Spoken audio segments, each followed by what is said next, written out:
During his all-star career as a pitcher for the Pittsburgh Pirates, Steve Blass was a World Series hero, but the disease that ended his career is something many still want to ask about. During a recent conversation with Mr. Blass during spring training at Lecombe Park, the southern home of the Pirates, without intention, the conversation drifted to an all-too-common lane change. Originally, Mr. Blass was providing a one-of-a-kind unique insight on some of the greatest players he shared a Pittsburgh clubhouse with for a decade.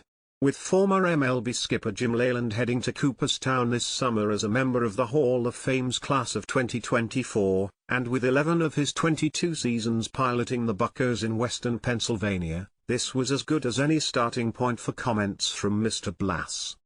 Employed by the Pirates now for 65 years, a business relationship that was planted in 1960 as a teenager signing with the club, then as a minor league pitcher, to being among the best National League hurlers, to working in the club's broadcast booth for 34 years.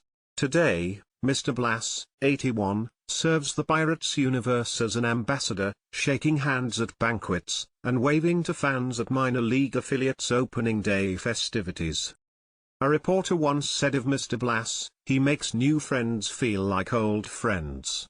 Any code concerning the former big leaguer he writes as, "They don't come any nicer or genuine as the Canaan, Connecticut native." After representing the Pirates alumni at an appearance prior to Pittsburgh hosting Tampa Bay for a Grapefruit League game, Mr. Blass seemed to have difficulty holding back the sheer excitement he would share about the heights of a select few teammates that rose to the level of baseball eternity in Cooperstown.